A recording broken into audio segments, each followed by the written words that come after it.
उसका चैप्टर 5 हम पढ़ रहे हैं, does it look the same. Okay, तो इसमें जो हमारा चैप्टर नया टॉपिक है वो है same after half turn. Question mark इसके पीछे लगा है कि मतलब अगर आप जो आपको यहाँ पे इमेजेस दी गई हैं उनको आप हाफ टर्न करते हो या हाफ टर्न आप उनको घुमाते हो तो क्या वो सेम रहती हैं एज इट इज़, जैसे वो अभी जैसे आपको पिक्चर गिवन है। तो ये आपको बताना है। यहाँ पर आपको पिक्चर्स गिवन है, आप देख सकते हैं यहाँ पे हमें जो पिक्चर्स गिवन है, यहाँ पे हमें ये कुछ पिक्चर्स गिवन है, यहाँ पर आप देख सकते हैं। तो इन पिक्चर्स को देख करके आपको ये बताना है कि क्या ये हाफ़ टर्न घुमाने के बाद भी सेम रहती हैं या नहीं। तो ये हमें सबसे पहले गिवन जो है, हमें एक स्क्वायर यहाँ पर गिवन है ये। तो जब हम इसे हाफ़ घुमाएंगे, ठीक है, जब हम इसे हाफ़ घुमाएंगे, ये इस तरीके का है, इसे हम हाफ़ घुमाएंगे, इस यहाँ तक कर देंगे, तब भी ये सेम रहेगा, ठीक है, तब भी ये सेम रहेगा। तो इसमें लिखा है gas which of the shape below would look the same after half a turn.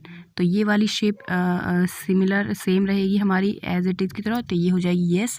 ये क्या रहेगी, ये वाली इमेज सेम रहेगी। ओके, नेक्स्ट जो हमारे पास है रेक्टेंगल, उसको जब हम घुमाएंगे, इस रेक्टेंगल को हम इस तरीके से अगर हम घुमाते हैं इस तरीके से, ठीक है, इसको हम कंप्लीट इस तरीके से बिल्कुल घुमा देंगे। ये रेक्टेंगल इस शेप में है, हम इसे घुमा देंगे तो ये तब भी इसी शेप में रहेगा, ठीक है, जैसी शेप वो पहले से है वो उसी शेप में रहेगा। तो ये वाली इमेज भी हमारी सिमिलर रहेगी, येस। मैं यहाँ पे वाई यूज़ कर रही हूँ, ये येस है।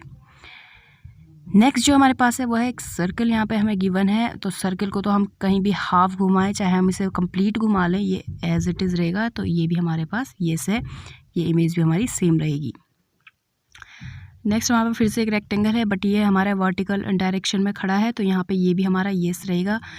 ट्रायंगल को अगर हम हाफ घुमाते हैं, अब देखिए ये ट्रायंगल है, ठीक है, इसे अगर हम हाफ घुमाते हैं तो क्या ये सेम रहेगा, फिर तो ये इस तरीके का बन जाएगा। कई जगह इसका आंसर येस भी है, बट मुझे नहीं लगता कि ये सही है, और यहाँ पे हम इसे नो करेंगे, क्योंकि ट्रायंगल की जो ऊपर का जो इसका जो शीर्ष है वो इसका डाउन साइड आ जाएगा और ये सिमिलर नहीं रहेगा, तो ये हमारा नो है। नेक्स्ट जो हमारे पास इमेज है उसे भी अगर हम रोटेट करेंगे तो वो सेम रहेगी, येस, और जो ये है ये भी हमारा चेंज हो जाएगा, तो ये भी नो रहेगा। तो इस तरीके से हमने हमारा जो सम आफ्टर हाफ टर्न है तो ये हमारा कंप्लीट हो चुका है। Do you find it difficult to tell? If yes, then there is a way to check your guess. Here is how you can do it. तो यहाँ पे अगर आपको जो हमने अभी सॉल्व करे हैं कुछ इमेजेस को हमने हाफ टर्न करा और हमने देखा कि क्या वो अपनी पहले वाली यानी वास्तविक अवस्था में है या नहीं है। तो अगर ये आपको डिफ़िकल्ट लगता है तो यहाँ पे एक और आपको समझाने के लिए एक और चीज़ बता रहे हैं। Take any of the shapes, कोई भी एक शेप आपको लेनी है, trace its outline on a sheet of paper, ठीक है, उसको मान लो आपने अपना ज्योमेट्री बॉक्स लिया या आपने कोई बुक ली, अपनी नोटबुक ली, उसको आपको एक पेपर के ऊपर इस तरह से रखना है और उसकी जो आउटलाइन को ट्रेस करना है, ठीक है। Now keep the shape on it's outline and give it half a turn. अब क्या करना है आपको, उस जो आपकी शेप है उसके आउटलाइन को आपको हाफ टर्न करना है, ठीक है, हाफ टर्न करना है। Can you see if the shape fits it's outline. तो आप मतलब अगर आपकी आउटलाइन उसी जो आपने उसके ऊपर जो चीज़ रखी थी, जो भी आपने उसके ऊपर थिंग रखी थी, उसकी आउटलाइन के सिमिलर है, सेम है, या फिर वो उसकी आउटलाइन चेंज हुई है, ये आप देखोगे कि क्या वो चेंज हुई है या फिर नहीं।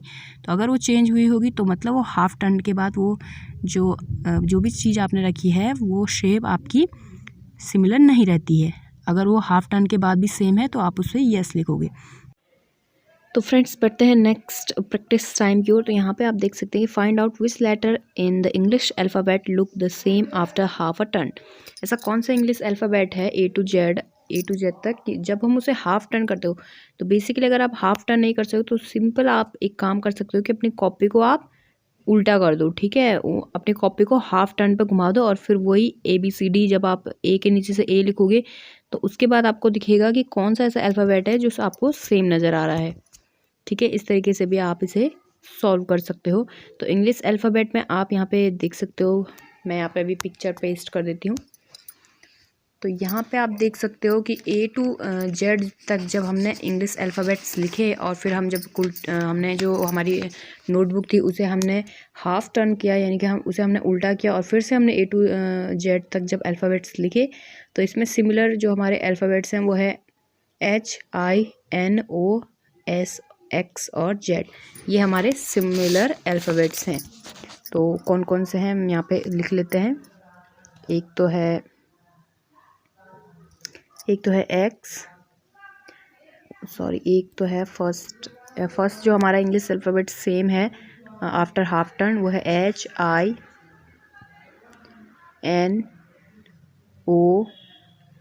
और उसके बाद है SX और Z। तो ये 7 अल्फ़ाबेट्स जो है हमारे हाफ टर्न के बाद भी सिमिलर या सेम रहते हैं। नेक्स्ट है which of these English words reads the same on half a turn, मतलब जब हम इन्हें हाफ टर्न करेंगे वर्ड्स को, तो जब हम इन्हें पढ़ेंगे तो तब भी सेम रहेंगे। तो ऐसे कौन से हैं, तो सबसे पहले हमें दिया है जूम। तो जूम को हम जब हाफ टर्न करेंगे तो ये सेम नहीं पढ़ा जाएगा, ये बिल्कुल अपोजिट हो जाएगा।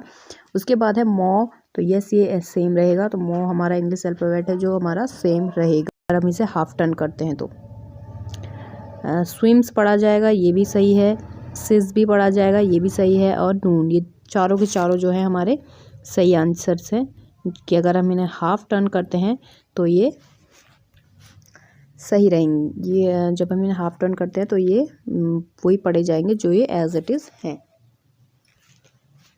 थर्ड क्वेश्चन है give half a turn to the numbers from 0 to 9, find which of them still look the same. तो यहाँ पे एक और देख सकते हैं आप कि हमने यहाँ पर 0 से 9 तक के वर्ड्स सबसे पहले हमने लिखे हैं। उसके बाद हमने वही टेक्निक अपनाई, हमने अपनी कॉपी को हाफ टर्न किया यानी कि उल्टा किया और फिर से हमने 1 2 3 4 अप टू 9 तक लिखे। और उसके बाद हमने देखे कि जो हमारे सिमिलर वर्ड्स हैं वो कौन कौन से हैं। तो फर्स्ट तो है सिमिलर वर्ड जो है वो है 0, नेक्स्ट जो है 1 और थर्ड वन इज़ 8। तो 1 0 1 और 8 ये 3 नंबर्स जो है हमारे सेम है आफ्टर हाफ टर्न। नेक्स्ट जो क्वेश्चन है वो है think of all 2 3 and 4 digits number which look the same on half a turn. Example, अब आप यहाँ के 2 डिजिट का नंबर, मतलब ऐसे नंबर आपको लिखने हैं जो हाफ टर्न के बाद भी सिमिलर रहेंगे। ठीक है, तो सबसे पहले यहाँ पे आप देख सकते हो 11 इसने लिखा है कि ये 1 1 ये हमारे सेम रहते हैं और आपको बताने इन तीनों में से ही हैं। ये 3 नंबर आपने यहाँ पे फाइंड आउट करे हैं 0 1 और 8, इन तीनों में से आपको बताने हैं कितने नंबर आप ऐसे बना सकते हो इन 3 डिजिट्स, इन 3 नंबर से कितने नंबर आप ऐसे बना सकते हो जो हाफ टर्न के बाद भी सिमिलर रहेंगे। तो फर्स्ट है 11 यहाँ पे दिया गया है। नेक्स्ट हम लिख सकते हैं कि 88 होगा। और 3 डिजिट के नंबर एक तो 101 है, 111 है। नेक्स्ट हम लिख सकते हैं 1181 और 808 और थर्ड वन इज़ 888। और 4 डिजिट के जो नंबर हैं वो 1001 1111 दिए हैं। तो एक तो हो जाएगा 8008, एक हो जाएगा 8888 और एक हो जाएगा 1881 और ऐसे एक हो जाएगा 8118। तो ये 4 डिजिट के इतने नंबर्स हमारे पास बन गए हैं। नेक्स्ट बढ़ते हैं क्वेश्चन नंबर 5 की ओर। Which among of the following picture will look the same on half a turn. Half a turn के जब हम करेंगे तो कौन सी इमेजेस हैं जो सेम रहेंगी। ठीक है, तो फर्स्ट जो इमेज है इसको अगर हम हाफ टर्न पे रोटेट करते हैं तो ये सिमिलर रहती है, तो यस ये सिमिलर रहती है। ठीक है, नेक्स्ट जो हमारी इमेज है वो ये है, इसे जगह अगर हम हाफ टर्न करेंगे तो ये उल्टा हो जाएगा, इसमें जो आदमी बैठा हुआ है, तो मतलब ये नहीं मानी जाएगी। थर्ड जो हमारी इमेज है वो एक राउंड है और इसमें प्लस सर्कल दिया गया है और उसमें एक प्लस साइन है, इसे जब हम रोटेट करेंगे तो यस ये भी हमारी क्या है इमेज जो है हाफ टर्न के बाद सिमिलर रहेगी। नेक्स्ट जो है हमारे पास पी दिया गया है, तो इसे अगर हम हाफ टर्न करेंगे तो ये सिमिलर नहीं रहेगा, तो इसे हम कैंसिल कर देंगे। नेक्स्ट ये वाली इमेज है तो ये भी सिमिलर नहीं रहेगी, इसे भी हम कैंसिल कर देंगे। इसे इस जो ये वाला फ्लावर्स आपको दिया है यहाँ पे ये, तो इसे अगर हम रोटेट करेंगे तो यस ये सिमिलर रहेगा हाफ टर्न के बाद। नेक्स्ट ये है तो ये भी सिमिलर नहीं रहेगा और ये भी सिमिलर रहेगा। तो बेसिकली इसमें 1 2 3 4 5 4 1 2 3 4 इमेजेस ऐसी हैं जो हाफ टर्न के बाद सिमिलर रहेंगी और उसके बाद और जो बाकी